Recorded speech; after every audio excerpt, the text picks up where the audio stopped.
नमस्कार, आप सभी का स्वागत है आपके अपने चैनल में। और आज मैं करवा चौथ का व्रत कथा सुनाने जा रही हूँ। करवा चौथ माता का व्रत कथा सुनाने जा रही हूँ। तो चलिए शुरू करते हैं। करवा चौथ की कहानी अर्थात कथा। एक साहूकार था जिसके 7 बेटे और एक बेटी थी। सातों भाई व बहन एक साथ बैठकर भोजन करते। एक दिन कार्तिक की चौथ का व्रत आया तो भाई बोला कि बहन आओ भोजन करें। बहन बोली कि आज करवा चौथ का व्रत है, चांद उगने पर खाऊंगी। तभी भाइयों ने सोचा कि चांद उगने तक बहन भूखी रहेगी, तो एक भाई ने दिया जलाया, दूसरे भाई ने छन्नी लेकर उसे ढका और नकली चांद दिखाकर बहन से कहने लगे कि चलो चांद उग आया है, अर्घ दे ले। बहन अपनी भाभीियों से कहने लगी कि चलो अर्घ दे। तो भाभियां बोली कि तुम्हारा चांद उग का होगा, हमारा चांद तो रात को उगेगा। बहन ने जब अकेले ही अर्घ दे लिया और खाना खाने लगी तो पहले घास में ही बाल आ गया, दूसरे घास में कंकड़ आया और जब तीसरा घास मुंह की ओर किया तो उसके ससुराल से संदेशा आ गया कि उसका पति बहुत बीमार है, जल्दी भेजो। माँ ने जब लड़की को विदा किया तो कहा कि रास्ते में जो भी मिले उसके पांव लागू करना और जो कोई सुहाग की आशीष दे तो पल्लू में गांठ लगाकर उससे कुछ रुपए देना। बहन जब भाइयों से विदा हुई तो रास्ते में जो भी मिला उसने यही आशीष दी कि तुम सातों भाइयों की बहन हो, तुम्हारा भाई सुखी रहे और तुम उसका सुख देखो। सुहाग के आशीष किसी ने भी नहीं दी। जब वह ससुराल पहुंची तो दरवाजे पर उसकी छोटी ननंद खड़ी थी। वह उसके भी पांव लगी तो उसने कहा कि सुहागन रहो, सपूती हो। तो उसने यह सुनकर पल्लू में गांठ बांधी और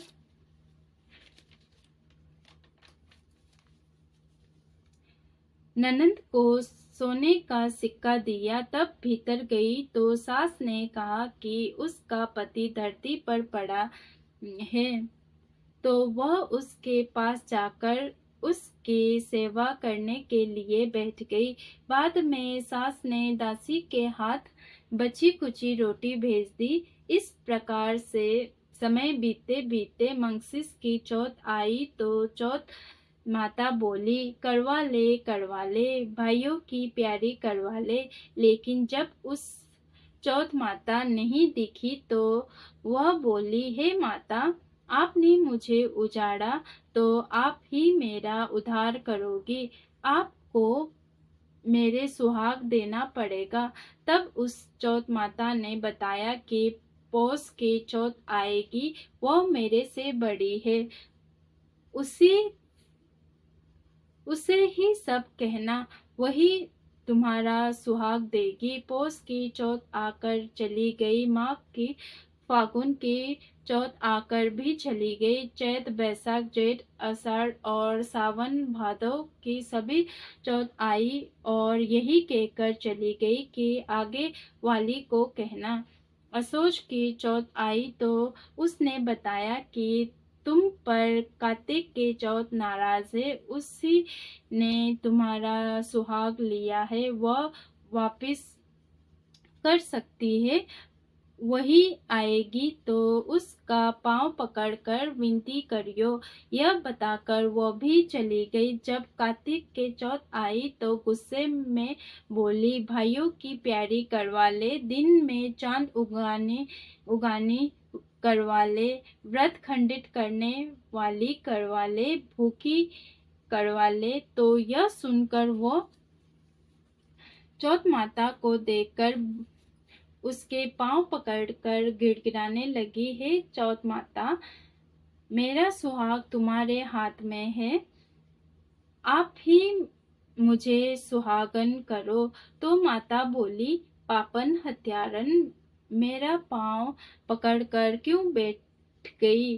तब बहन बोली कि जो मुझसे भूल हुई उसे क्षमा कर दो, अब मैं भूल नहीं करूंगी।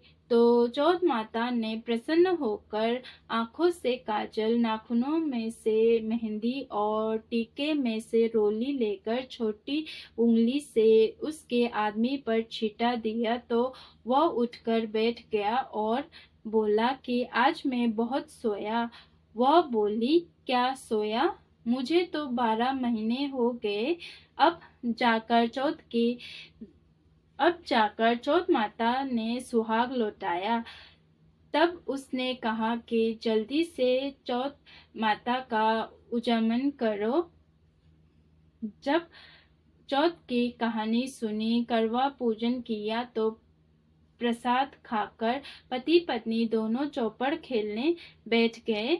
नीचे से दासी आई, उसने उन दोनों को चौपड़ पासे से खेलते देखा तो उसने सासू जी को जाकर बताया। तब से सारे गांव में यह प्रसिद्ध होती गई कि सब स्त्रियां चौथ माता का व्रत करे तो सुहाग अटल रहेगा। जिस तरह से साहूकार की बेटी को सुहाग दिया, उसी तरह से चौथ माता सबको सुहागन रखे। यह करवा चौथ के व्रत की पुरातनतम महिमा है। तो इस तरह से व्रत कथा हम सुन सकते हैं और पढ़ सकते हैं। आशा करती हूँ आप सबको ये व्रत कथा पसंद आई होगी। अगर पसंद आई हो तो इस वीडियो को लाइक कीजिए, चैनल को शेयर और सब्सक्राइब अवश्य ही कर दीजिएगा। धन्यवाद।